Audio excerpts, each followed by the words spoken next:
ఒక ఎకరంలో 2 ఎకరాల పంట ఎట్ట తీయాలనే ఆలోచనతో ఒక 60 సంవత్సరాలకు ముందు వ్యవసాయం చాలా బాగుండేదండి. తోట హార్టికల్చర్ అనగానే ఒక పళ్ళ చెట్లు పెడతాం నేర్చుకున్నాం. అది తప్పండి.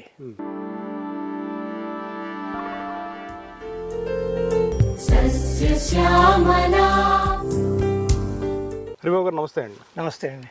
ఒక 10 ఏళ్ల క్రితం ఇప్పుడు మనం నుంచున్న ఈ ప్రకృతి వ్యవసాయ క్షేత్రం అంటే అడవిని తలపిస్తున్న ఈ పండ్ల తోటలు వీటన్నింటినీ మనం ఒక ఖాళీ బ్యారల్ ల్యాండ్గా చూసాం. అప్పుడు చూసిన మీరు ఇప్పుడు మళ్ళీ దీన్ని చూస్తున్నారు. అప్పుడు మీ ఫీలింగ్ ఏంటి, ఇప్పుడు మీ ఫీలింగ్ ఏంటి?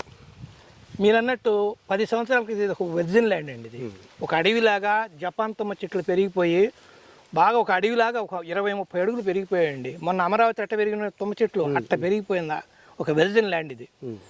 ఆ ల్యాండ్ నేను ఏం చేశానంటే 10 సంవత్సరాల నుంచి బాగా కష్టపడ్డాను.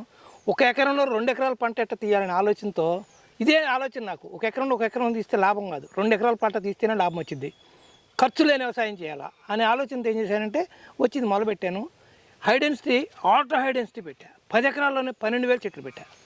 అది కూడా 12,000 చెట్లు కూడా ఒక పళ్ళ చెట్లు ఒక 200 రకాల పళ్ళ చెట్లు పెట్టా. 3,000 ఉంటాయి పళ్ళ చెట్లు, 200 రకాల పళ్ళ చెట్లు 3,000 ఉంటాయి.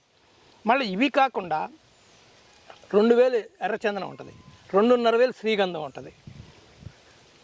10 ఎకరాల బోర్డర్ ఫెన్సింగ్కి 3,500 కరోండా కరిస్తా ఉంటుంది. కరోండా కరిస్తా అంటే మనకి ఆంధ్రాలో వాక్కాయ అంటారు, తెలంగాణలో కలిం చెట్టు అంటారు. ఇవి బోర్డర్ ఫెన్సింగ్కి, లైఫ్ ఫెన్సింగ్కి అది ఉంటుంది. అది కూడా ఒక క్రాప్ ఇచ్చింది. ఇది కాక అటవీ చెట్లు ఒక 1,800 మహాగని ఉంటుంది. మహాగని అంటే ఇక్కడే ఉందండి, మహాగని ఉంటుంది. ఇది కాక మీకు టీక్వుడ్, రోజ్వుడ్, అకేషియా, మ్యాన్జియము, సిల్వర్ ఓకు ఇలాంటి చెట్లన్నీ, మన సర్వీ ఒకటి ఉంటుంది, యూక్లిప్టస్లు, ఇవన్నీ కలిపి ఒక 1,800 ఉంటాయి. వీటి మధ్యలో మళ్ళీ ప్రతి చెట్టు దగ్గర 400 రకాల హెర్బల్ ఉంటుంది. ఇదంతా కలిపితే మీరు అన్నట్టు ఒక వృక్ష ప్రపంచంలాగా తయారైంది. అంటే ఇలా చేయాలి మీరు ఒక కలగన్నారా లేదండి? అంటే మీ నేపథ్యం చూసుకుంటే ఒక క్రియేటివ్ ఫీల్డ్, ఆ క్రియేటివ్ ఫీల్డ్ నుంచి కంప్లీట్ కాంట్రాస్ట్గా మీరు ఈ వ్యవసాయంలోకి వచ్చారు. అంటే దానికి దీనికి ఆపోజిట్గా ఉంటాయి. అసలు దీనికి ఎందుకు రావాలనిపించింది? ఇలాంటి ఒక వ్యవసాయ క్షేత్రాన్ని ఎందుకు మీరు తయారు చేయాలనిపించింది? చెప్తాను. ఇక్కడ వాస్తవం చెప్పాలి. ఎందుకంటే నేను ఎంత క్రియేటివ్ మనిషినైనా దానికంటే ముందు నుంచి నేను రైతు కుటుంబం నుంచి వచ్చా. నా తాతల ముత్తాతలు వ్యవసాయదారులే, మా నాయన వ్యవసాయదారుడే. నేను కూడా 4-5 సంవత్సరాల నుంచే నేను పొలం వెళ్ళటం నేర్చుకున్నాను. మా గ్రామంలో తెనాలి దగ్గర గోవాడ గ్రామం, గుంటూరు జిల్లా. చిన్న వయసు నుంచే నేను పొలం వెళ్ళటం నేర్చుకున్నా. అక్కడే నాకు పొలంతో అనుబంధం ఏర్పడింది. రైతు కుటుంబం కదా, ఇక అదే ఇక్కడికి వచ్చిన తర్వాత కూడా వ్యవసాయంలోకి వచ్చాము. ఈ విధంగా డెవలప్ చేసుకుంటూ వెళ్ళిపోయాం అనమాట. ఎందుకంటే నాకు తెలిసి ఒక 60 సంవత్సరాలకు ముందు వ్యవసాయం చాలా బాగుండేదండి. ఈ 60 సంవత్సరాల నుంచి ఎట్లా వచ్చిందంటే ప్రతిదీ కొనుక్కొచ్చి వ్యవసాయం చేసే పరిస్థితి కల్పించారు. అది తప్పంటాను నేను. ఎందుకంటానంటే ఆ 60 ఏళ్ళ క్రితం మన తాతలు ముత్తాతలు ఏమి కొనుక్కొచ్చేవాళ్ళు కాదు. మన దొడ్ల నిండా మన ఆవులు, పశువుల కొట్టాల్లో పశువులు ఉండేవి. ఆవులు, కోళ్ళు, గొర్రెలు, బాతులు ఇవన్నీ ఉండేవి. వీటన్నిటి వ్యర్థాలతోనే వ్యవసాయం చేసేవాళ్ళు, ఏం కొనుక్కొచ్చేవాళ్ళు కాదు. మనకి ఈ హరిత విప్లవం వచ్చిన తర్వాత ఏం జరుగుతుందంటే ప్రతిదీ కొనుక్కొచ్చి వ్యవసాయం చేయటం నేర్చుకున్నాం. దాంతో ఖర్చు పెరిగిపోయింది, ఆదాయం తగ్గిపోయింది. ఆదాయం తగ్గేతలకి తెలుసు కదా, అప్పులు పాలవటం, ఆస్తులు పోగొట్టుకుంటాం. ఆ తర్వాత 4-5 లక్షల మంది రైతులు దేశం మొత్తం ఈ 30-35 ఏళ్లలో ఆత్మహత్యలు తెలిపారు. నాకు ఎంత ప్రభావం కనపడిందండి. ప్రభావం కనపడి నేను ముందేం ప్రొడ్యూసర్ డైరెక్టర్ ఈ మధ్య అయ్యాను, సినిమా డైరెక్టర్ 25 ఏళ్ళ నుంచి. నాకు అంతకుముందు రైతు కుటుంబమే కదా, నేను ఏనాడు వ్యవసాయం వదలలేదు. హైదరాబాద్ రాగానే ఒక జర్నలిస్ట్గా పెద్ద పేపర్లో పనిచేసేవాడిని. బయటకు వచ్చిన తర్వాత ఇమ్మీడియట్గా నేను గచ్చిబౌలిలో 2.5 ఎకరాల పొలం కొనుక్కుని అక్కడ వ్యవసాయం మొదలుపెట్టా. ఒక 5 ఎకరాల కౌలుకు తీసుకున్నా. ఆ వ్యవసాయం అనేది నేను ఎప్పుడు వదలలేదండి. నాకేం మధ్యలో వచ్చింది కాదు ఇది. నేను వ్యవసాయం చేస్తూనే మిగతా ఎన్నో వృత్తులు చేశా. నాకు మెయిన్ వృత్తే వ్యవసాయం. ఇవన్నీ ప్రవృత్తులు అంటారు. ఏం చేసినా, ఏ వృత్తి చేసినా వ్యవసాయం అనేది వెనకాల ఉంటానే ఉంటుంది. కాంట్రాక్టులు చేసినా వ్యవసాయం ఉంటుంది, జర్నలిస్ట్గా చేసినా వ్యవసాయం ఉంటుంది, రియల్ ఎస్టేట్ చేసినా వ్యవసాయం ఉంటుంది. ఏం చేసినా నేను వ్యవసాయం మాత్రం వదలలేదు. ఎందుకంటే దాంతోనే నాకు ఏం తెలిసిందంటే రైతు కొనుక్కొచ్చి వ్యవసాయం చేస్తున్నాడు కాబట్టి లాస్లు వస్తున్నాయి. ఆయన ఏమి కొనుక్కుంటే ఎట్లా వ్యవసాయం చేయాలి అనే ఆలోచన చేస్తే లాభాల్లోకి వెళ్తాడనే ఆలోచనతో చేశాను. చేసిన దాంట్లో నుంచి వచ్చిందే ఈ హై డెన్సిటీ మెథడ్. రెండు 60 సంవత్సరాల నుంచి ఇంకొక డిసడ్వాంటేజ్ ఏంటండి, ఈ హరిత విప్లవం వచ్చిన తర్వాత రైతులు మోనోక్రాప్కి అలవాటు పడ్డారు. ఇది ఒక పెద్ద డిసడ్వాంటేజ్. పెద్ద డిసడ్వాంటేజ్. అంతకుముందు మన తాతల ముత్తాతల కాలంలో ప్రతిదీ మనం పండించుకునేవాళ్ళం. పండించుకుని మనమే అన్ని మన ఇంటికి కావాల్సినవి అన్ని మనమే సమకూర్చుకునేవాళ్ళం. కందులు, మినుములు, పెసలు, ఏరుశనకాయలు, పళ్ళు అన్నీ పండించుకునేవాళ్ళం. అలాంటిది వాళ్ళు ఏమైందంటే ప్రతిదీ మనం ఒక వడ్లేస్తాడు. ఒక 5 ఎకరాల రైతు, సపోజ్ చెప్తున్నాను, 5 ఎకరాల రైతు ఉంటే వాడు వడ్లేస్తాడు, 5, 30, 150 బస్తాలు తెస్తాడు. అది ఒకటే పంట, మిగతా 150 బస్తాలు అమ్ముకుని అన్ని కొనుక్కు రావడం నేర్చుకున్నాడు. చివరికి 1/2 డజన్ కోడిగుడ్లు కొనుక్కొస్తాడు. ఆదివారం వస్తే ఒక 1 కేజీ చికెన్ తెచ్చుకుంటాడు. ఇట్లా అన్ని కొనుక్కొచ్చే కల్చర్ తెచ్చుకున్నాడు. ఉప్పులు, పప్పులు అన్నీ కొంటాడు, మినువులు కొంటాడు, కందులు కొంటాడు, పెసలు కొంటాడు.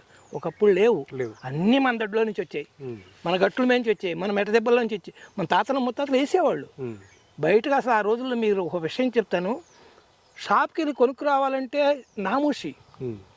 అందరు వెళ్ళేవాళ్ళు కాదు షాపులకి, ఎవరో కొంతమంది వెళ్ళేవాళ్ళు అంతే. షాప్కి వెళ్ళి కొనుక్కొస్తే బేయిద్దత్ అంటారు, పరువు తక్కువ అనుకునేవాళ్ళు. అలాంటిది ఇవాళ ఏంటంటే అన్ని కొనుక్కురావడం నేర్చుకున్నాం సిగ్గుడిచి. అన్ని మనం బయటికి వెళ్ళి కొనుక్కోవాలంటే ఏంటి మనకి కర్మ అనుకునేవాళ్ళు, పరువు తక్కువ కూడా భావించేవాళ్ళు. అట్లా అన్ని మనం పండించుకునేవాళ్ళం. ఏదో కొన్ని కొబ్బరి నూనె లాంటిదో అది కూడా మనం పట్టించుకునేవాళ్ళు. గానుగుల దగ్గర, చెక్క గానుగుల దగ్గర ఆ రోజు గానుగులు ఉండి పట్టించేసేవాళ్ళు. అలాంటిది వాళ్ళు ఏమైందంటే మనకు అన్నీ వదిలేసుకుని కొనుక్కోచుకుంటాం. ఎందుకంటే చుట్టపైన అయితే 1 కేజీ చికెన్ తెచ్చుకుంటాం, ఒక 1/2 డజన్ కోడిగుడ్లు తెచ్చుకుంటాం. ఇది అలవాటు అయిపోయింది మనకి. అది తప్పు అంటాను నేను.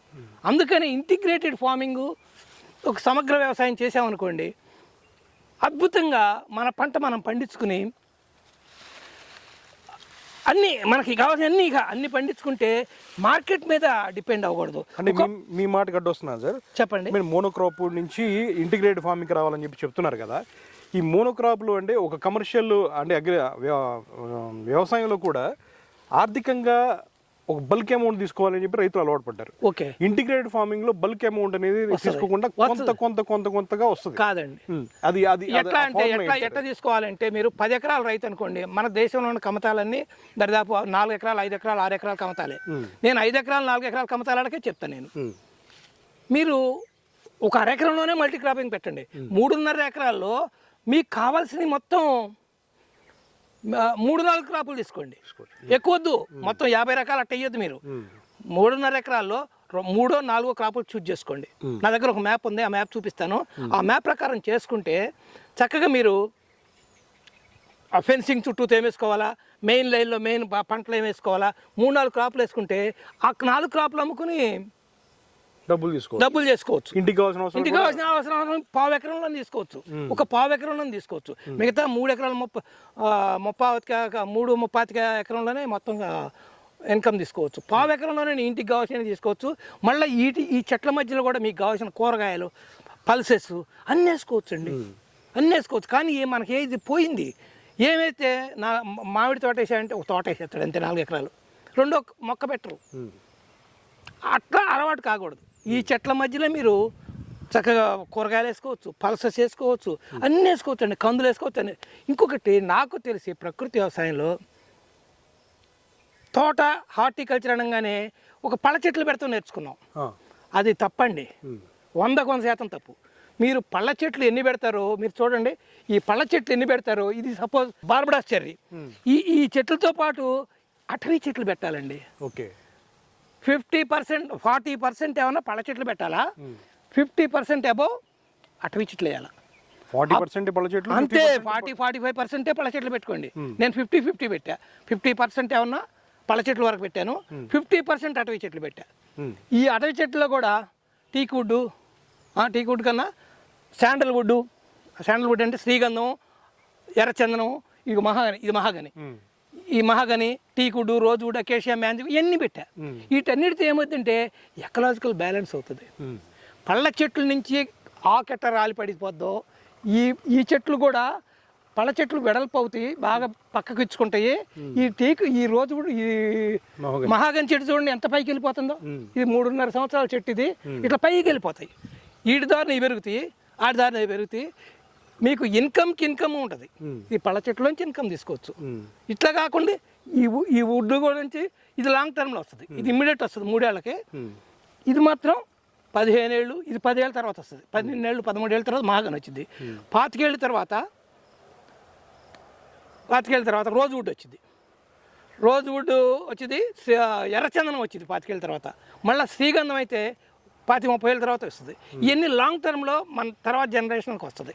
ఇప్పుడు ఇమ్మీడియట్ మాత్రం 3 ఏళ్లలో పళ్ళ చెట్ల నుంచి వచ్చింది. ఈ 3 ఏళ్ళ లోపల కూడా ఏమొస్తుందంటే ఈ పళ్ళ చెట్ల మధ్య కూరగాయలు వేసుకోవాలా, తొందరగా వచ్చే డ్రాగన్ లాంటివి పెట్టుకోవాలా, అతి తొందరగా వచ్చే జామ లాంటివి పెట్టుకోవాలా, అంజూరు లాంటివి పెట్టుకోవాలా. ఇవన్నీ 1 ఇయర్లో వచ్చేస్తాయి. వీటిలోంచి ఇన్కమ్ తీసుకుంటూ ఈ 3-4 ఏళ్ళలో వచ్చే మామిడి, సపోటా, జామ, నేరేడు వీటిలోంచి ఇన్కమ్లు తీసుకోవాలా. అలా కూరగాయల నుంచి కూడా ఫస్ట్ 1 ఇయర్ 1.5 ఇయర్ ఇన్కమ్లు తీసుకోవాలి. అట్ట సస్టైన్ అవుతూ ఉంటుంది.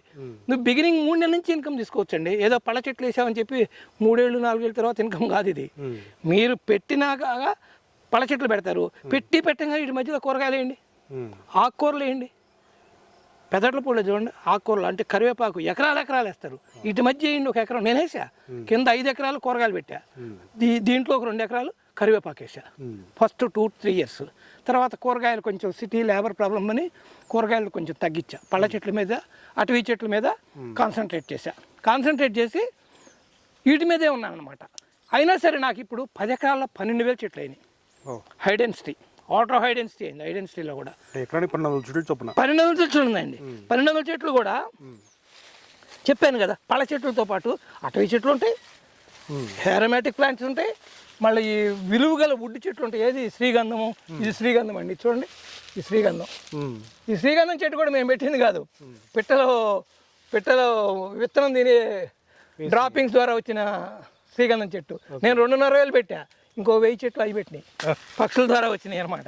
సో అడవి క్రియేట్ చేస్తే మనం కొంత, ఆ తర్వాత అడవిని క్రియేట్ చేస్తుంది. మీకు అర్థమే ఉంటుంది. మీకు అడవిని మనం కొంత క్రియేట్ చేయగలిగామంటే ఆ తర్వాత అడవిని క్రియేట్ చేస్తూ ఉంటాం. పెట్రోల్ ద్వారా కానీ దేని ద్వారా కానీ ఇంకొంచెం ఎకాలజీ అదే ఇటెల్లా ఉండి. ఓకే, ఆ తర్వాత అదే క్రియేట్ అవుతూ ఉంటుంది అనమాట. సపోజ్ చూడండి, ఇది ఎర్రచందనం చెట్టు చూడండి ఎంత బాగా వస్తున్నాయో. 10 సంవత్సరాలు 10 సంవత్సరాలు చక్కగా. ఇది మామిడి చెట్లు అండి. నా దగ్గర మామిడిలో కూడా 60-65 రకాల మామిళ్ళు ఉంటాయండి. మామిళ్ళు ఉంటాయి. ఇది మా అజయ్ కల్లాం గారు పెట్టారు, మన జగన్ గవర్నమెంట్లో చీఫ్ సలహాదారుగా ఉండేవాడు కల్లాం అజయ్ గారు. అది పెట్టాడు, ఈయన పెట్టాడు. లక్ష్మణ ఫలం ఇది. ఇదేమన్నా తానికాయ కూడా ఆయన పెట్టింది. అట్లా బాతులు అన్నాను కదా, చూడండి ఖజానా బాతులు మన దగ్గర ఎట్లా ఉంటాయో అవే తిరుగుతూ ఉంటాయండి. పొద్దున్న 7 గంటల కాడ నుంచి సాయంత్రం దాకబడి తోటంతా తిరిగి వస్తాయి. మేమే దానికి ఇంత ఆహారం కూడా వేయం. 150 కోళ్ళు ఉంటాయి, 10 బాతులు ఉన్నాయి. అయ్యా తోటంతా తిరిగి అద్భుతమైన. మీరు ఒక దశాబ్దానికి పైగా ఈ ప్రకృతి వ్యవసాయ విస్తరణకు సంబంధించిన ప్రచారాన్ని కూడా చేస్తున్నారు. మీ దగ్గరికి వచ్చిన ట్రైనింగ్ రైతులకు కానివ్వండి, లేదంటే ఇంట్రెస్ట్ ఉన్న ఎవరికైనా మీరు ట్రైనింగ్ ఇస్తున్నారు కదా. అంటే ఎటువంటి ట్రైనింగ్ వాళ్ళకి మీరు ఇస్తున్నారు, వాళ్ళు ఏమని చెప్తున్నారు? అంటే ఇట్లా చెప్తున్నారు ఇంటిగ్రేటెడ్ ఫార్మింగ్ అనేది, బట్ అందరికీ ఇవన్నీ చేస్తే ఎక్కుతుందా? అసలు మాకు ఏంటి సస్టైనబిలిటీ ఏంటి అనే క్వశ్చన్ వాళ్ళ దగ్గర నుంచి వస్తుంది కదా. నేను చూపిస్తాగా ప్రత్యక్షంగా ముంజేతికి కనపడానికి అర్థం ఎందుకంటారు. ఇక్కడ నా దగ్గర ప్రత్యక్షంగా కనపడుతుంది కదా. ఇప్పుడు ఇదే తోటలో 300 సపోటా ఉంటుంది, 300 మామిడి ఉంటుంది. మళ్ళా చెప్పాను కదా పళ్ళ చెట్లు ఒక 500-600 పైన డ్రాగన్ చెట్లు ఉంటాయి. మళ్ళా రోజ్ యాపిల్ ఒక 100 ఉంటాయి, వాటర్ యాపిల్ 100 ఉంటాయి. అన్నిటి 100 లెక్క ఉంటాయి. ఒక 100 అవెక్కడో ఉంటాయి. అట్లా 100 వీటన్నిటిలోంచి ఇన్కమ్ తీసుకుంటాం. వాటితో పాటు ఈ అటవీ చెట్లు ఉంటాయి. ఇవన్నీ చూపిస్తా కదా, ప్రత్యక్షంగా చూపిస్తున్నప్పుడు ఇన్కమ్ మార్గం ఇచ్చింది కదా. వాళ్ళకు కూడా నేను ఎందుకు చెప్తానంటే, చెప్పే కదా 60 సంవత్సరాల నుంచి ఉత్పత్తిదారుడైన రైతు వినియోగదారుడయ్యాడు. ఒకప్పుడు ప్రొడ్యూసర్ రైతు, ఇవాళ కన్జ్యూమర్ అయిపోయాడు. కన్జ్యూమర్ అంటే అన్ని కొనుక్కొచ్చి వ్యవసాయం చేస్తున్నాడు. నా ఆలోచన, నా రైతాంగానికి నేనేం నేర్పదలుచుకున్నానంటే, ఏమి కొనుక్కొనుకుండా వ్యవసాయం చేయండి, ఏమి కొనుక్కోవచ్చు సాధ్యమైనంత వరకు అంట. కొనుక్కురాకుండా అసలు నడవదు. 0 బడ్జెట్ నేను న్యాచురల్ ఫార్మింగ్ అంటే ఒప్పుకోరు. కొద్దిగా గొప్ప ఉండాలి, తక్కువ ఖర్చు పెట్టాలా, ఎక్కువ ఆదాయం తీసుకోవాలా. అది నేను చూపించాను ఇక్కడ. తక్కువ ఖర్చు ఉంటుంది. ఇప్పుడు మొక్కలు తప్పదు, మొక్కలు కొన్ని వరకు మొక్కలు తెచ్చుకోవచ్చు. తర్వాత మొక్కల నుంచి మొక్కలు, నేను లిచ్చి ఒకటే తీసుకొచ్చా, తర్వాత 100 లిచ్చి చెట్లు గ్రాఫ్టింగ్ చేసుకుని 100 పెట్టేసా తోట మీద. అట్లా మొక్కలు మనమే తయారు చేసుకోవాలి. అన్ని మా నర్సరీ నుంచి కొనుక్కురావటం నేను ఒప్పుకోను. నువ్వు కొన్ని తెచ్చుకో, కొన్ని తయారు చేసుకో. ఈ రెడ్ శాండల్వుడ్ కూడా నేను విత్తనాలు తెచ్చుకుని నారు పోసుకుని ఆ నారుని మొక్కలుగా చేసుకుని మొత్తం 10 ఎకరాల మీద పెట్టుకెళ్ళా. అట్లా రైతాంగం నేర్చుకోవాల్సిందే. నేను ఇదంతా రైతులకు నేర్పుతా, సస్టైనబిలిటీ నేర్పుతా, తక్కువ ఖర్చు ఎక్కువ ఆదాయం, ఇదే నేర్పితే వాళ్ళు మారతారండి. మారతారు. ఎందుకు మారతారంటే వాళ్ళకి ఆదాయం కనపడుతుందండి. వాళ్ళకి ఆదాయం కనపడుతుంది కాబట్టి వాళ్ళు డెఫినెట్ మారతారు. కాబట్టి ఎట్లా జరుగుతుందంటే ఇదంతా ఎలా అంటే తక్కువ ఖర్చు ఎక్కువ ఆదాయం అయినప్పుడు, ఆదాయం కనపడుతున్నప్పుడు వాళ్ళు ఎందుకు మారుతారు. నేను అది కూడా మీరు అన్నట్టు నా దగ్గరికి మన రైతాంగమే కాదండి, మన రైతాంగమే కాదు, నాకు భారతదేశంలో 731 కృషి విజ్ఞాన కేంద్రాలు ఉన్నాయి. అలాంటిది మన దగ్గరికి 580 కృషి విజ్ఞాన కేంద్రాలు వచ్చారు. ఇన్ఛార్జీలు కానీ, ప్రిన్సిపల్ సైంటిస్టులు కానీ, ప్రొఫెసర్లు కానీ వాళ్ళందరూ వచ్చారు. ఈగాక అగ్రికల్చర్ ప్రొఫెసర్లు వచ్చారు, సైంటిస్టులు వచ్చారు, మళ్ళీ అగ్రికల్చర్ స్టూడెంట్స్, రీసెర్చ్ స్కాలర్స్, మళ్ళీ ఈ టెర్రస్ గార్డెనర్స్ వీళ్ళందరూ వచ్చారు. మళ్ళీ రకరకాలైన స్కూల్ పిల్లలు 10, 9వ తరగతి పిల్లలు వాళ్ళకు 5-6 వేల మంది వచ్చారు. స్కూల్ పిల్లలకు కూడా ఎడ్యుకేట్ చేస్తాను, ఎందుకంటే నెక్స్ట్ జనరేషన్ వాళ్ళే కాబట్టి. వీళ్ళందరూ వచ్చినా కూడా నేను చాలా ఓపికగా చెప్తా, ₹1 కూడా తీసుకోను. చెప్తా. ఎందుకు చెప్తానంటే వాళ్ళలో మార్పు రావాలా. మనం ఓపిక చేసి చెప్పామనుకో కొద్దిగా గొప్ప వాళ్ళలో మార్పు వచ్చింది. మార్పు వస్తే కనీసం రేపటి జనరేషన్ కన్నా మంచి పంట పండిస్తారు. అదే నా ఆశ. కాబట్టి నేను నేర్పుతానండి. ఓపిక నేర్పడమే కాదు, నా 10 ఎకరాల ఈ పొలంలో పండిన పళ్ళన్నీ వాళ్ళకే పెడతా. ముందు వాళ్ళకి పెడతా, రైతులకు కానీ అందరికీ పెడతా. మళ్ళా వాళ్ళకి రుచి చూపిస్తా. ఎందుకు చూపిస్తానంటే మిగతా రసాయనిక వ్యవసాయంలో పండిన పళ్ళ కన్నా కూడా ప్రకృతి వ్యవసాయంలో పండిన పండు ఎంత తీపిగా ఉంటుంది, ఎంత శ్రేష్టంగా ఉంటుంది, ఎంత క్వాలిటీ ఉంటుంది, ఎంత క్వాంటిటీ వస్తుంది ఇవన్నీ చూపిస్తా. కాబట్టి మారుతారు వాళ్ళు. మీకు బజార్లో ఇట్లాంటి రుచికరమైన పండు దొరకదు కాబట్టి వాళ్ళకి టేస్ట్ చేపిస్తా. మళ్ళీ ఇంకొకటి నేను చెప్పాను కదా, అమ్మను. నా దగ్గర పండిన పంట అంతా అమ్మను. ఖర్చు తక్కువ ఉంది కాబట్టి నేను ఎక్కువ ఖర్చు పెట్టక్కర్లేదు. నా లేబర్ మందమా వేరే చెప్తాను, వేరే నర్సరీ, చిన్న నర్సరీ ఉంది, దాని ద్వారా సంపాదించుకుంటారు, కరుణ నర్సరీ. ఈ పళ్ళు మొత్తం అనాథాశ్రమాలకి ఇస్తా, ఫ్రీగా ఇచ్చేస్తా. చాలా ఉన్నాయి నాకు, 7-8 అనాథాశ్రమాలు ఉన్నాయి, వృద్ధాశ్రమాలు ఉన్నాయి. మళ్ళా స్కూలు, జిల్లా పరిషత్ స్కూల్, పెద్ద కాన్వెంట్లకు నేను ఇవ్వను. డబ్బులున్న కాన్వెంట్లు వాళ్ళు పెట్టుకోగలుగుతారు. జిల్లా పరిషత్ హై స్కూళ్ళు ఉన్నాయి, గవర్నమెంట్ చిన్న వాళ్ళు చదువుకుంటారు, మధ్యతరగతి పిల్లలు, వాళ్ళకు కూడా ఫ్రీగా ఇచ్చేస్తా. కానీ మీరు ఇది స్టార్ట్ చేసినప్పుడు పాత వీడియోలో ఏం చూసుకుంటే కనుక ఒక మంచి ప్రకృతి వ్యవసాయం ఫ్రూట్స్ అన్ని ఒక దగ్గర అమ్మాలి, అలాంటి షాప్ పెట్టాలన్న దగ్గర నుంచి అది నేను గుర్తు. బిగినింగ్లోనే నేను అలాగే ఇన్కమ్ తీసుకోవాలి, ఇయర్లీ 30-40 లక్షల రూపాయలు మినిమం వచ్చింది, నేను అమ్ముకుంటే 50-60 వచ్చిందని ఫస్ట్ 1 or 2 yearsలో నేను అనుకున్నాను. ఫస్ట్ వీడియోలో కూడా చెప్పారు, 5-6 వీడియోలో, 3-4 వీడియోలో కూడా చెప్పాను. కానీ నాకు తర్వాత నా డాటర్ రెసిస్ట్ చేసింది. వద్దు నాన్న, మనకు అమ్ముకుంటే 15-20 లక్షలు వస్తుంది, 25 లక్షలు వస్తుంది, ఆ 25 లక్షలు మళ్ళీ దాన ధర్మాలు చేస్తాం, వాటన్నిటి బదులు లేని వాళ్ళకి పెడతాం ఈ పళ్ళు అని నా డాటర్, నా మిస్సెస్ ఇద్దరు వాళ్ళు ఆలోచన కలుగు చేశారు. నేను ఇమ్మీడియట్ ఒప్పుకున్నా. మా అమ్మాయి చెప్పగానే ఒప్పుకున్నా. నిజమమ్మా, మంచి ఆలోచన, డబ్బులు మళ్ళీ దాన ధర్మాలు చేసే బదులు ఈ పళ్ళే అనాథలకి, వృద్ధాశ్రమాలకి ఇస్తే బాగుంటుంది, ఆరోగ్యానికి మంచి ఆరోగ్యం పంచినట్టు ఉంటుంది. రేపు పొద్దున ఫ్యూచర్ జనరేషన్, జిల్లా పరిషత్ స్కూల్ పిల్లలకు కూడా ఇస్తాను. ఎందుకు ఇస్తానంటే రేపే వాళ్ళ జనరేషన్ ఫ్యూచర్ వాళ్ళకి తేడా తెలిసిద్ది, బయట తిన్న పళ్ళకి వీటికి తేడా తెలిసిద్ది. ఓహో, న్యాచురల్ ఫార్మింగ్లో పండించిన పళ్ళు ఇంత రుచిగా ఉంటాయా, కాబట్టి మనం కూడా న్యాచురల్ ఫార్మింగ్ ప్రమోట్ చేద్దాం అన్నట్టుగా వాడు చేస్తారు. సో ఆ విధంగా ఒక ఆలోచన కూడా వాళ్ళు ఇంజెక్ట్ చేస్తున్నట్టే. ఇంకోటి మీకు చెప్తున్నాను, ఇంత అటవీ ఫుడ్ ఫారెస్ట్ క్రియేట్ చేస్తే వీటిలో ఈ ఎండ ఉంది, నీడ ఉంది. వీటిలో చూడండి, ఇది కాఫీ. ఈ కాఫీ చెట్టు పెట్టి సంవత్సరం అయిందండి. ఈ ఎక్కడ బతికిద్దండి ఇది? బాగా నీడలో పెట్టినా బతకదు, ఎండలో పెట్టినా రాదు. ఎక్కడ బతికిద్దండి ఇది? వెస్ట్ కోస్ట్లో ఉంటుంది, కేరళ వచ్చింది, అస్సాంలో కాఫీ పంట పండిస్తారు, ఊటీ అట్లా పండిస్తారు, అరకులో కూడా పండిస్తున్నారు. ఇక్కడ నేను హైదరాబాద్లో 46 degrees Centigrade ఇక్కడ పండిస్తున్నానంటే ఈ పార్షల్ షేడ్లో పెడతానండి. ఇది పెట్టండి, చూడండి, 1 year అయింది పెట్టింది. చూడండి ఎంత బాగా పెరిగింది. ఇది 2 అడుగుల మొక్క, ఇంకో 3 అడుగులు పెరిగింది, 2.5 అడుగులు పెరిగింది, 4 అడుగుల పైన వచ్చింది. చూడండి, ఇప్పుడు అప్పుడే 1 yearకే పోత వచ్చేసింది, చూసారా? ఇదంతా ఫ్లవరింగ్, ఫ్లవరింగ్ ఇది. సో 46 degrees Centigrade కూడా కాఫీ పండించవచ్చు. ఏది? ఒక్క ప్రకృతి వ్యవసాయానికి, ఈ న్యాచురల్ ఫార్మింగ్కి, సాయిల్ ఫర్టిలిటీ పెంచుకుంటే ఇదంతా సాధ్యాలు. ఇదే నేను రైతాంగానికి నేర్పుతా. అగ్రికల్చర్ ప్రొఫెసర్లకు కానీ, సైంటిస్టులకు కానీ, మన కేవీకే ఇన్ఛార్జీలకు కానీ ఎవరికి వచ్చినా నేను ఇదే నేర్పుతా. మీరు ఏమి కొనక్కర్లేదండి వ్యవసాయం చేయాలంటే. నేను ఇది ప్రాక్టికల్గా చేసి చూపించాను. నేనేం కొనుక్కున్నాను, నేను ఇదిగో సస్టైనబిలిటీ వదిలేసా. మీరు సస్టైనబిలిటీ సాయిల్ ఫర్టిలిటీ అంటే ఒక్కసారి కింద చూడండి. సాయిల్ ఎప్పుడు ఇలా ఉండాలండి. సాయిల్ ఎప్పుడు ఇదిగో ఎప్పుడు చూస్తే ఈ విధంగా 2 అంగుళాలు 3 అంగుళాలు ఆకులు పరిచేసి ఉండాలి. కొంచెం అంటే తేమ కూడా బయటకు వచ్చేస్తుంది. వచ్చేస్తుందండి శుభ్రంగా. చూడండి ఇదిగో ఎంత ఆకు ఉంటుందో చూసారా, 2 అంగుళాలు పరిచేస్తుంది. ఇదే ఏం చేస్తుంది అంటే మా కోళ్ళు ఎన్ని మనం తొక్కటం వలన నేలలో కలిసిపోద్ది. ఈ 10 ఎకరాలు మీరు చూస్తే ఇదే విధంగానే ఉంటుందండి. నేనేమి చేయను. ఈ 10 ఎకరాలు ఈ ఆకులు నేను వేసే ఏమన్నా తిరుగుండదు. ఈ ఆకులు అలా నేలలో కలిసిపోద్ది. దుక్కి కూడా దున్నను. ఈ వానాకాలం వచ్చిందంటే ఇదంతా ఏమవుతుందంటే తడిసిపోయి ఈ కోళ్ళు గొర్రెలు ఇవన్నీ తిరగటం మూలాన మొత్తం నేలలో కలిసిపోయి ఇదే సాయిల్ ఫర్టిలిటీ పెంచేస్తుంది. సార్ ఇంకోటండి, మన దగ్గర ఉన్న బయట వ్యవసాయ భూముల్లో ఆర్గానిక్ కార్బన్ అనేది చాలా దారుణంగా పడిపోయింది. అవునండి. అంటే కనీసం 1% 2% ఉండాలన్న ఆర్గానిక్ కార్బన్ 0.5% కూడా లేని పరిస్థితుల్లో వ్యవసాయం. అందులోంచి వచ్చిన ప్రొడక్ట్ ఏం తిన్నా కూడా ఒక పిప్పితో సమానం.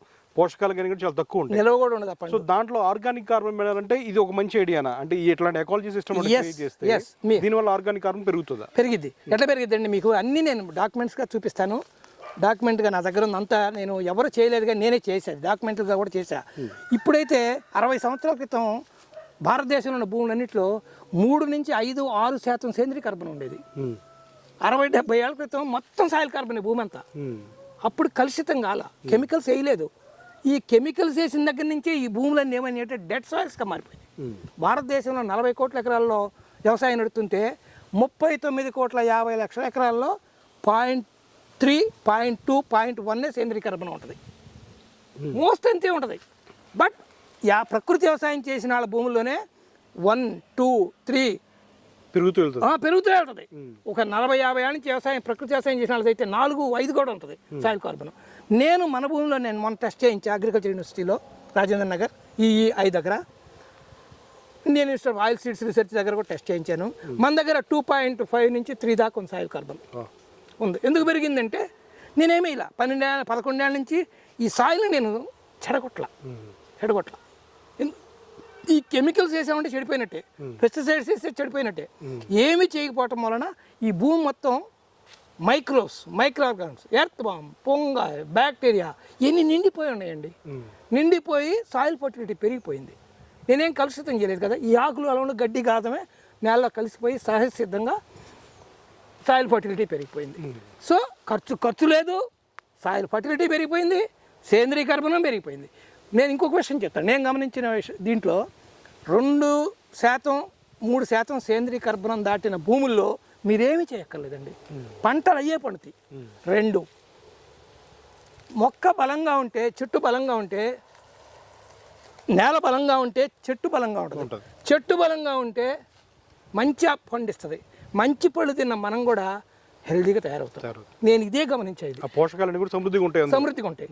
2, కెమికల్ ఫార్మింగ్లో అయినా మీరు చూడండి, బజార్లో ప్రకృతి కెమికల్ ఫార్మింగ్లో అయినా చెట్లలో మామిడి చెట్టు ఉందనుకోండి, సపోటా ఉందనుకోండి, కెమికల్ ఫార్మింగ్లో వచ్చిన వాటి కన్నా కూడా మన ప్రకృతి వ్యవసాయం అయిన పళ్ళు విపరీతమైన టేస్ట్ ఉంటుందండి, రుచి ఉంటుంది, భలే రుచి ఉంటుంది. 2, రుచికి రుచే కాదండి, నిలవ ఉండే సామర్థ్యం పెరిగింది. డ్యూరబిలిటీ అంటాం. ఇప్పుడు డ్యూరబిలిటీ అనేది కొన్ని వస్తువులు కొడతాం, డ్యూరబిలిటీ అనకూడదు, నిలవ ఉండే సామర్థ్యం పెరిగింది. ఎట్లా అంటే మన మామిడి పళ్ళు బయట అయితే 2వ రోజుకో 3వ రోజుకో కుళ్ళు అయ్యి జేగుడుగా కనపడతాయి. కొంచెం రకమైన 4 రోజులు అయితే స్మెల్ కూడా వచ్చేస్తుంది, 5-6 రోజులు అయితే కుళ్ళిపోతాయి. ప్రకృతి వ్యవసాయం పండు అలా కాదు. మీకు అద్భుతమైన రుచి వచ్చింది, బాగా పంట మంచి రుచి వచ్చింది. మామిడి కానీ సపోటా కానీ ఏ పండైనా సరే, డ్రాగన్ కానీ ఆ టేస్టే వేరుంటుంది కాబట్టి అది ఎక్కువ ప్రిఫర్ చేస్తారు. 2, నిలవ ఉండే సామర్థ్యం పెరిగిపోద్ది. మనం ఇందాక చెప్పాను కదా, నిలవ అంటే ఇది వారం రోజులు 10 రోజుల దాకా చెడిపోదు. చెడిపోకపోవడమే కదండి, ఇప్పుడు నేరేడు పండు ఉంది, నేరేడే కదండి, జామ ఉంది, మామిడి ఉంది. ఈ పండు ఏమవుతుందంటే ఒక స్టేజ్ దాటిన తర్వాత మామిడికాయ రాలిపోద్ది, చెట్టు మీద కొంచెం రంగు వచ్చి మాడిపోద్ది. ప్రకృతి వ్యవసాయం పండు నువ్వు కోసిన దాకా దరిదాపు రాలదండి. మామిడికాయ కానీ సపోటాకాయ కానీ కొయ్యాల్సిందే. ఒక 15-20 రోజులు, 25 రోజులు, నెల రోజుల వరకు ఆగిద్ది, రాలదు. అదే మీరు కెమికల్స్ వేసిన ఫామ్లో అయితే కాయ రాలిపోద్ది. ఇక్కడ నిలవ ఉంటుంది, చెట్టు మీదే ఒక 20 రోజులు 4 రోజులు అట్టు పెట్టుకుని నేను మామిడికాయ అయితే జూన్ ఎండింగ్ దాకా అట్టు పెడతా. జూన్ 30 జూలై ఫస్ట్ వీక్ వానలు వచ్చిందాక కూడా అట్టు పెడతా. ఎందుకంటే కొద్దిగా ఎక్కువ వానలు వచ్చినాకైతే పండు చెడిపోద్ది, పురుగు వస్తుంది. అందుకని రైనీ సీజన్ దాకా ఉండదు, జనరల్గా రైనీ దాకా ఉండదు ఎక్కడ, మేకల్లా మామిడి వెళ్ళిపోద్ది. నేను జూన్ కూడా అట్టు పెడతాను, ఎందుకంటే నిలవ ఉండే సామర్థ్యం పెరిగిద్ది అనమాట. కాబట్టి ప్రకృతి వ్యవసాయంలో రసాయనిక వ్యవసాయంలో కన్నా మంచి శ్రేష్టమైన పండు దొరికిద్ది, రుచికరమైన పండు దొరికిద్ది. అవి తిన్నవాళ్ళు కూడా ఆరోగ్యవంతులుగా ఉంటారు. ఇప్పుడు నేను చెప్తున్నాను, 60 సంవత్సరాల క్రితం నేను 79లో ఒక పెద్ద పేపర్, పేరు చెప్పకూడదు, ఒక పెద్ద పేపర్లో నేను జర్నలిస్ట్గా చేరా. 79లో డిగ్రీ అయి రాగానే తెనాల నుంచి రాగానే చేరితే అప్పుడు హైదరాబాద్లో 10 హాస్పిటళ్ళు ఉండే, 10-11 ఉండేవి. పెద్ద పెద్ద ఈఎస్ఐ, ఉస్మానియా, గాంధీ ఇట్లాంటి ఆర్థోపెడిక్ ఇలాంటివి ఉండేవి. ఈరోజు హైదరాబాద్లో 2000 మినిమం ఉంటాయండి, పెద్దవి కానీ చిన్నవి కానీ, మొత్తం హాస్పిటల్ మయం. నేను చెప్తున్నాను, భారతదేశంలో 65 నుంచి 70% మంది ప్రతి మనిషి ఒక జబ్బేసి తిరుగుతున్నాడు. ఈ 20 సంవత్సరాల హరిత విప్లవం పుణ్యం అంట. నేను చెప్తున్నాను, పెద్ద పెద్ద వాళ్ళకి జబ్బులండి, పేర్లు చెప్పకూడదు. మేడం సోనియాజీ అందరికీ తెలుసు, క్యాన్సర్. శరద్ పవార్ గారికి నోట్ క్యాన్సర్. అరుణ్ జైట్లీ గారికి క్యాన్సర్. మన డిఫెన్స్ మినిస్టర్గా చచ్చిపోయాడు మనోహర్ పారికర్ గారికి క్యాన్సర్. కర్ణాటక నుంచి మున్సిపల్ మినిస్టర్ చేశాడు అనంతకుమార్ గారు, క్యాన్సర్. యాంజిలా జోలీకి క్యాన్సర్, మనీషా కొయిరాలకి క్యాన్సర్, గౌతమికి క్యాన్సర్, యువరాజ్ సింగ్ క్యాన్సర్, రితిక్ రోషన్ తండ్రి రాకేష్ రోషన్ క్యాన్సర్. ఆయన పేరేంటి, మనం రిషి కపూర్ క్యాన్సర్. 100 సెలబ్రిటీలు ఉంటారండి క్యాన్సర్లు. వీళ్ళు కాదు, చెప్పాక 60 నుంచి 70% మంది ప్రజలు ప్రతి మనిషి ఒక జబ్బేసి తిరుగుతున్నాడని చెప్తున్నాను.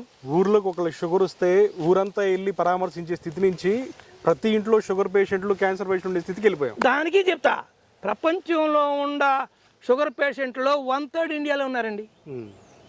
ఎంత దౌర్భాగ్యం అది. 1/3 ప్రతి వాళ్ళల్లో 15 ఏళ్ళకి 20 ఏళ్ళకి షుగర్లు అంటారు. అది ఎంత అసలు దేశం పరుగు తక్కువ.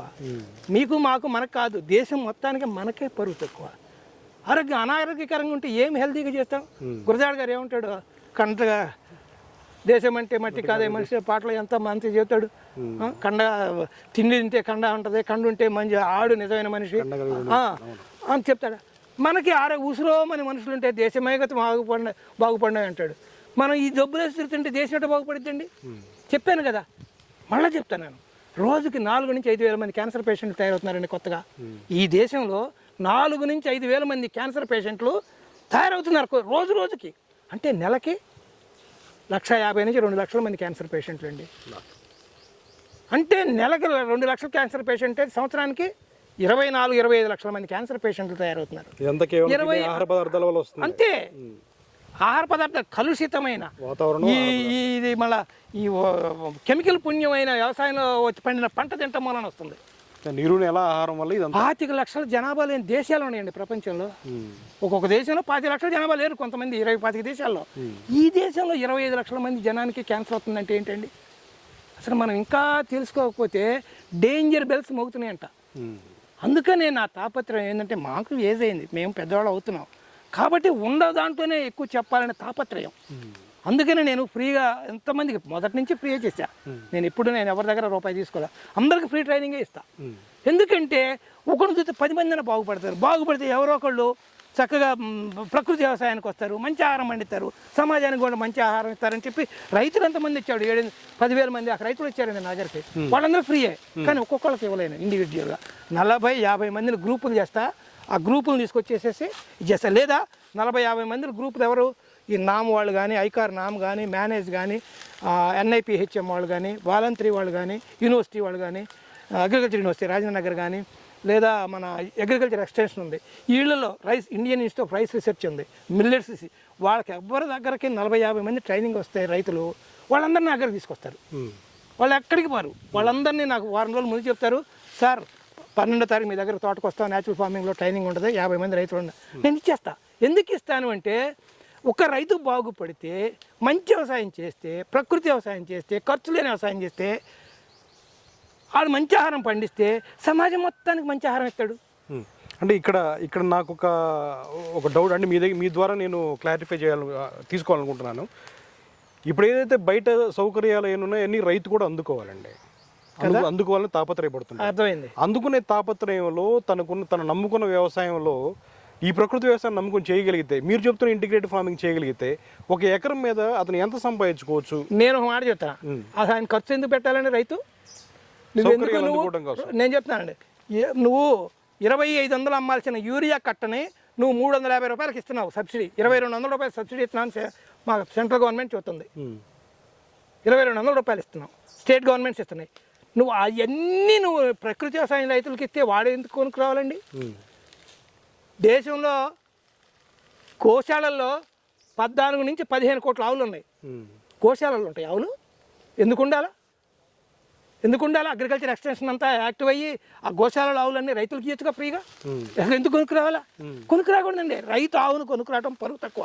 వాడు ఇంట్రెస్ట్ ఉన్నాడు ఏం చేయాలంటే అడగాలి. అడిగితే వాడికి ఫ్రీగా ఆవులు ఇవ్వాలి. ఇస్తే వాడు పెంచుకుంటాడు. మళ్ళా ఈ రసాయనిక వ్యవసాయంలో సబ్సిడీలు వాటి ఏ విధంగా ఇస్తున్నామో ఆ సబ్సిడీలు మొత్తం ఇంకొక 10-20% ఎక్స్ట్రా ప్రకృతి వ్యవసాయ రైతులకు ఇవ్వాలండి. వాడికి ఏం ఖర్చు లేదు. ఫస్ట్ వాడికి నువ్వు కొద్ది కోఆపరేట్ చేయాలి. ఏం ఎంకరేజ్ చేయాలంటే నేను అది కూడా చెప్తాను. నువ్వు మంచిగా డ్రిప్ దగ్గర నువ్వు హెల్ప్ చేయి. ముందు మొక్కలకు హెల్ప్ చేయి. సబ్సిడీ 90% సబ్సిడీ ఇచ్చేసాయి, 10% అడుగు కట్టుకుంటాడు. డ్రిప్ కూడా అంతే 90% ఫ్రీగా ఇచ్చేసాయి. ఆవులు చెప్పే గోశాలలో ఉండకూడదు, ఆడు గోవు కొనుక్కు రాకూడదు. గోవులు 5 ఎకరాల రైతు అయితే 2-3 ఆవులు ఇచ్చేయండి. 10 ఎకరాల రైతు అయితే 3 ఆవులు ఇచ్చేసేయండి. 4 ఆవులు ఇచ్చేయండి. ఇస్తే ఆటితో వ్యవసాయం చేసుకుంటాడు. కొనుక్కుని వచ్చి నువ్వు వ్యవసాయం అంటే ఆవుని నాకు మళ్ళీ ఒక బడ్డీ అని ఫీల్ అవుతున్నాడు. ఇవన్నీ నువ్వు ఫ్రీగా ఇచ్చావంటే వాడికి నామినల్ ఖర్చే ఉంటుంది.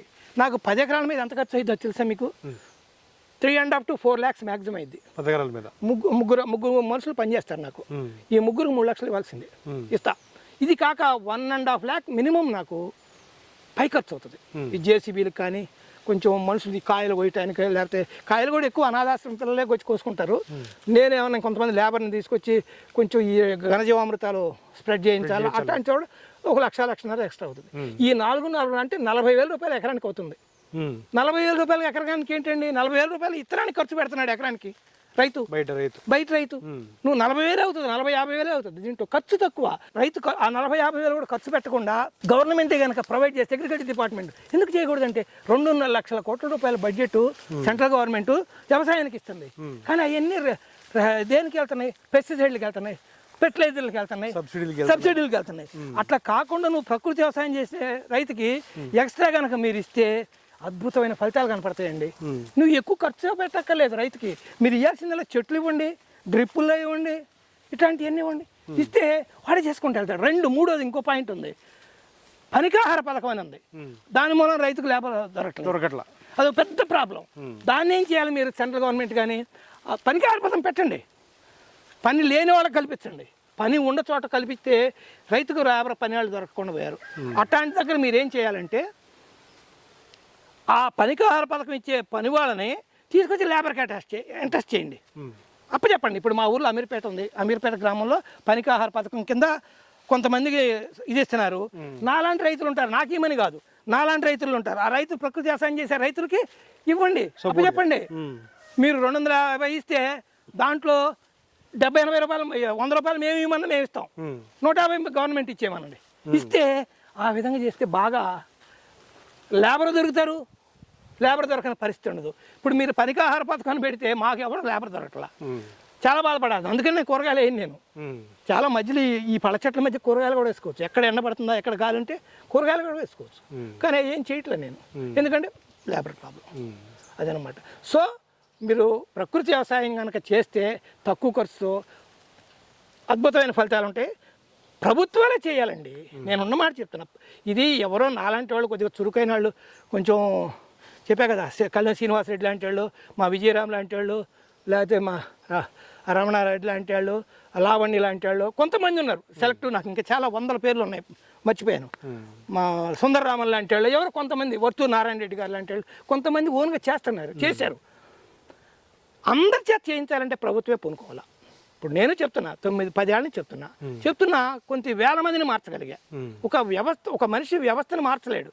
ప్రభుత్వాలు మార్చగలుగుతాయి. వాళ్ళ దగ్గర చేతిలో పవర్ ఉంటుంది, డబ్బులు ఉంటాయి. వాళ్ళన్నీ అలాట్ చేస్తే వాళ్ళు కనుక ప్రైవేట్, ఇప్పుడు చంద్రబాబు గారు చేస్తానని ప్లాన్ చేస్తున్నాడు. నేను కలిశాను ఆయన్ని, 1 year బిఫోర్ కలిశాను. అప్పుడు ఇంకా ఎలక్షన్ జరగలేదు. కలిశాను, చెప్పాను ఇట్లా రిపోర్ట్ అడిగితే ఇచ్చా.